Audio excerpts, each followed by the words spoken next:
Teacher അമ്മയുടെ പുതിയൊരു എപ്പിസോഡിലേക്ക് എല്ലാവർക്കും സ്വാഗതം. മേരിക്കുട്ടി ടീച്ചർ വിഷമിച്ച് മുറ്റത്തെ മാവിൻ്റെ ചുവട്ടിലിരിക്കുമ്പോൾ ടീച്ചർ അമ്മയുടെ ജോലിക്കാരി മോളി വന്ന് ടീച്ചറെ വീണമോൾ എവിടെയെന്ന് ചോദിക്കുക. മോൾ അകത്തുണ്ട് എന്ന് പറയണ കേട്ട് പോവാൻ തുടങ്ങുമ്പോൾ മേരിക്കുട്ടി ടീച്ചർ പിടിച്ചു വെച്ച്, മോളി, പ്രശ്നങ്ങളൊക്കെ എനിക്കറിയാം, എന്നാലും ഇപ്പോൾ ഞാൻ പറയുന്നത് സരസ്വതി പറയുന്ന പോലെ കേൾക്കണം. ഇവിടുത്തെ ചടങ്ങ് തീരുന്നവരെങ്കിലും അടുക്കള കാര്യങ്ങളൊക്കെ നോക്കണം, ധാരാളം ആളുകൾ വന്നു പോകുന്നതല്ലേ എന്ന് പറയുമ്പോൾ സരസ്വതി ടീച്ചർ വന്നിട്ട് തിരിച്ചു വരാമെന്ന് പറഞ്ഞ് ഇറങ്ങിയതാ ഞാൻ ഇവിടുന്ന്.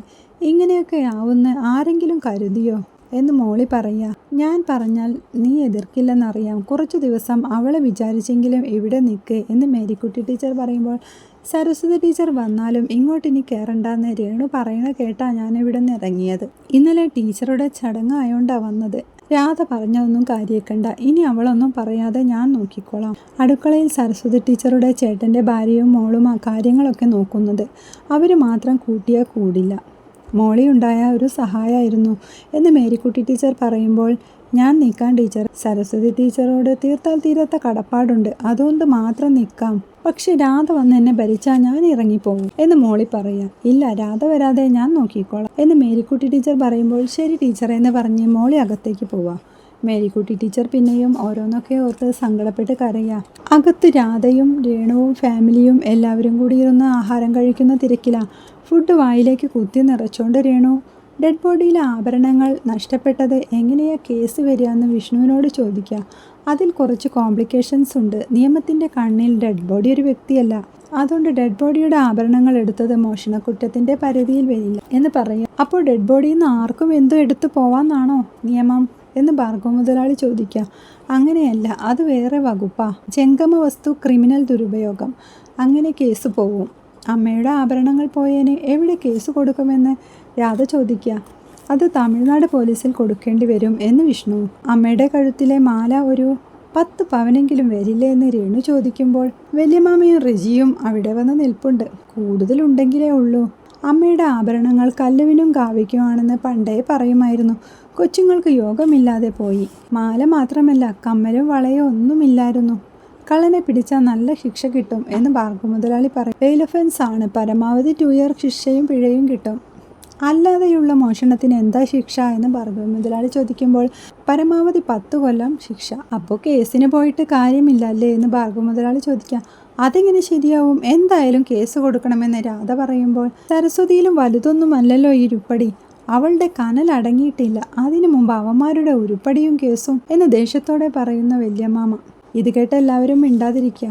പിന്നീട് വീണയുടെ അരികിലിരിക്കുന്ന നീനയോട് മേരിക്കുട്ടി ടീച്ചർ, ഞാൻ വീട്ടിൽ പോയി കുളിച്ചിട്ട് വരാം, ജോൺ വരുമെന്ന് പറയാം, ടീച്ചർ പോയിട്ട് വാ എന്ന് പറയുമ്പോൾ മേരിക്കുട്ടി ടീച്ചർ വീണയുടെ അടുത്ത് ചെന്ന് പിന്നെ മയങ്ങിപ്പോയെന്ന് തോന്നുന്നെന്ന് പറയുക.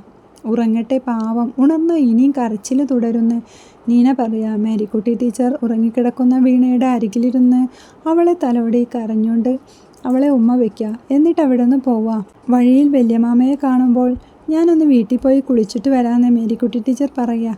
പിന്നെ ചേട്ടാ, സരസ്വതിക്ക് വീണയുടെ കാര്യത്തിൽ കുറേ ആഗ്രഹങ്ങളും താല്പര്യങ്ങളും ഒക്കെ ഉണ്ടായിരുന്നു. ചടങ്ങൊക്കെ ഒന്ന് കഴിയട്ടെ, എനിക്ക് ചേട്ടനോടൊന്ന് സംസാരിക്കണമായിരുന്നു എന്ന് പറയുമ്പോൾ സംസാരിക്കാലോ, ടീച്ചർക്കറിയാലോ ഞാനൊരു കർഷകനാ, ഇവിടുത്തെ ആളുകളുടെ വലിപ്പത്തരം വർത്താനം എനിക്കങ്ങോട്ട് പിടിക്കുന്നില്ല. അവൾ പോയാൽ ടീച്ചറുടെ വിഷമം എനിക്കറിയാം. അടുത്ത ബന്ധുക്കൾക്കൊന്നും അതൊരു വിഷയമേയല്ല, എനിക്കത് കാണുമ്പോൾ സഹിക്കുന്നില്ല. എന്തെങ്കിലുമൊക്കെ വിളിച്ചു പറഞ്ഞു പോവും.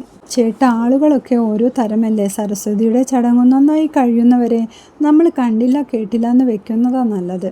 സംഗതി ശരിയാ, പക്ഷെ അതാണ് എനിക്ക് പറ്റാത്തത് എന്ന് വല്യമ്മാമ പറയുമ്പോൾ കാറിൻ്റെ ഹോണടി കേട്ട് മോനെത്തിന്ന് തോന്നുന്നു, പോയിട്ട് വരാമെന്ന് പറഞ്ഞ് മേരിക്കുട്ടി ടീച്ചർ അവിടെ നിന്ന് പോവുക. സരസ്വതി ടീച്ചറുടെ ചടങ്ങുകൾ മഹേഷിനെ കൊണ്ട് കർമ്മി ചെയ്യിക്കുന്നതാ പിന്നീട് കാണിക്കുന്നത്.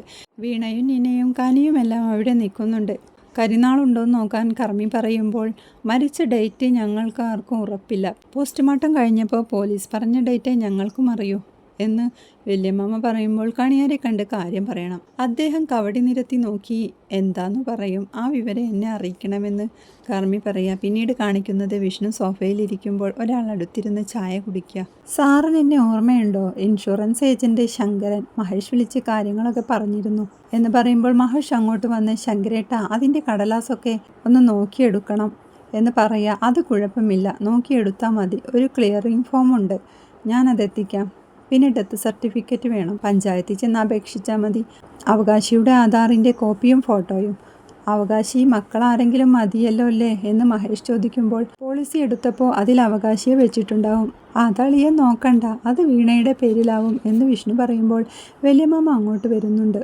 പിന്നെ അവകാശിയുടെ പാൻ കാർഡിൻ്റെ കോപ്പിയും വേണമെന്ന് പറയുമ്പോൾ വീണയ്ക്ക് പാൻ കാർഡ് ഒന്നുമില്ലെന്ന് തോന്നുന്നു എന്ന് പറഞ്ഞിട്ട് അവൻ നോക്കുന്നത് വല്യമ്മയുടെ മുഖത്തേക്കാണ്. വല്യമ്മ കുറച്ചുനേരം അവനെ ദേഷ്യത്തോടെ നോക്കി നിന്ന് പുറത്തേക്ക് പോവുക. പിന്നെ ക്യാൻസൽ ചെയ്ത ചെക്ക് അല്ലെങ്കിൽ അവകാശിയുടെ പാസ്ബുക്കിൻ്റെ പകർപ്പ്. ഇത് കേട്ട മഹേഷ് എണീറ്റ് അടുത്ത് ചെന്നിരുന്ന് വീണയ്ക്ക് അക്കൗണ്ട് ഒന്നുമില്ല, എൻ്റെ മതിയാവോ എന്ന് ചോദിക്കുക. പാൻ കാർഡും അക്കൗണ്ടും ഒക്കെ എടുക്കാൻ ഇത്രയും സമയം വേണമെന്ന് അയാൾ ചോദിക്കുക. അപ്പോൾ മക്കളെല്ലാം അവകാശിയല്ലെന്ന് മഹേഷ് ചോദിക്കുമ്പോൾ പോളിസിയിൽ അവകാശി ഉണ്ടാവും, അത് നോക്കിയാൽ മതി.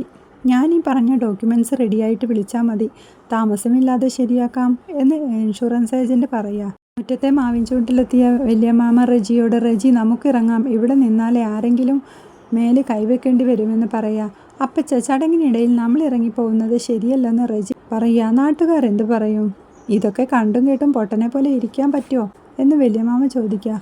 കുഞ്ഞിക്ക് അവകാശപ്പെട്ടതൊക്കെ കണ്ണുതെറ്റിയ ഇവന്മാരുടെ പോക്കറ്റിലിരിക്കും, അതുകൊണ്ടൊന്നും ശ്രദ്ധിക്കാതെ ഇരിക്കാനും പറ്റുന്നില്ല. അപ്പച്ചിയെ ഓർത്തൊന്ന് ക്ഷമിക്കുക, എന്തേലും പറയാനുണ്ടെങ്കിൽ ചടങ്ങ് കഴിഞ്ഞിട്ട് മതി എന്ന് റെജി പറയുമ്പോൾ സരസ്വതിയെ ഓർത്താ ഞാൻ മിണ്ടാതിരിക്കുന്നത്, ചടങ്ങ് കഴിയും വരെ പറ്റുമെന്ന് എനിക്കറിയില്ല എന്ന് പറയുമ്പോൾ ഇൻഷുറൻസ് ഏജൻറ്റിനോട് യാത്ര പറഞ്ഞ് മഹേഷ് പുറത്തേക്ക് വരിക. അയാളെ യാത്രയാക്കിയ അവൻ എന്തൊക്കെയോ മനസ്സിൽ കണക്ക് കൂട്ടുക. ഇത് കണ്ട് വല്യമ്മാമ വിഷമത്തോടെ നിൽക്കുക. പിന്നീട് കാണിക്കുന്നത് സരസ്വതി ടീച്ചറെ ഡോക്ടർ പരിശോധിക്കുന്നതാ. ടീച്ചറുടെ മുഖത്തൊക്കെ പരിക്കു പറ്റി ബോധമില്ലാതെ കിടക്കുക. ഇതേസമയം മഹേഷ് അവിടെ ടീച്ചറുടെ അസ്ഥി ഒഴുക്കാൻ പുഴയിലേക്ക് വരിക. കൂടെ കല്ലും വീണയും വിഷ്ണുവുമുണ്ട്. മഹേഷ് പുഴയിൽ അസ്ഥി ഒഴുക്കുമ്പോൾ അവരെല്ലാം അവിടെ നിന്ന് പ്രാർത്ഥിക്കുക. കരഞ്ഞുകൊണ്ടിരിക്കുന്ന വീണയെ കല്ലു ആശ്വസിപ്പിക്കുക. എന്നിട്ട് വീട്ടിൽ പോവാമെന്ന് പറഞ്ഞ് അവർ നടക്കുമ്പോൾ വീണ പിന്നെയും തിരിഞ്ഞ് കടലിലേക്ക് നോക്കി നിൽക്കുക. അത് കഴിഞ്ഞ് അവർ വീട്ടിലേക്ക് വരുമ്പോൾ വല്യമാമയും ഇൻഷുറൻസ് ഏജൻറ്റും മുറ്റത്ത് നിൽപ്പുണ്ട്. അവർ അകത്തേക്ക് കയറി പോകുമ്പോൾ വല്യമാമ അയാളെ ദേഷ്യത്തോടെ നോക്കി അകത്തേക്ക് കയറി പോവുക. പിന്നീട് ടീച്ചറുടെ ഫോട്ടോ വെച്ച് അതിൽ മാലയിട്ട് എല്ലാവരും പൂക്കളർപ്പിച്ച് പ്രാർത്ഥിക്കുക. വീണ അവിടെ നിന്ന് പ്രാർത്ഥിക്കുമ്പോൾ പൊട്ടിക്കരയുക. പുറത്ത് ഇൻഷുറൻസ് ഏജൻറ്റിൻ്റെ അടുത്ത് എത്തുന്ന മഹേഷ്, ചേട്ടാ എന്തായി? എല്ലാം ഓക്കെ ആയി, ഡെത്ത് സർട്ടിഫിക്കറ്റ് അപേക്ഷിച്ചിട്ടുണ്ട്, ഉടനെ കിട്ടും എന്ന് മഹേഷ് പറയുക. കുറച്ച് ഡോക്യുമെൻറ്റ്സ് കിട്ടി, അതിൽ വീണയാണ് അവകാശി. വീണയ്ക്ക് ബാങ്ക് അക്കൗണ്ട് ഇല്ല, വേറെ ആരുടെയെങ്കിലും അക്കൗണ്ട് ആയാൽ മതിയോ എന്ന് ചോദിക്കുമ്പോൾ അതില്ല എന്ന് അയാൾ പറയാം. അങ്ങനെ ഇല്ലെന്ന് പറയല്ലേ, നിങ്ങൾ വിചാരിച്ചാൽ നടക്കുമെന്ന് പറഞ്ഞ് ചിലവിനുള്ളതൊക്കെ ഞാൻ തരാമെന്ന് പറഞ്ഞ് അയാൾക്ക് കുറച്ച് കാശ് പോക്കറ്റിലിട്ട് കൊടുക്കുന്നുണ്ട് മഹേഷ്. എങ്ങനെയും എൻ്റെ അക്കൗണ്ടിലെത്തണം, അതിനെന്തെങ്കിലും വഴി കണ്ടെത്തിയേ പറ്റൂ. റെഡിയായാൽ നിങ്ങളെ വേണ്ട രീതിയിൽ ഞാൻ കണ്ടോളാമെന്ന് മഹേഷ് പറയാം.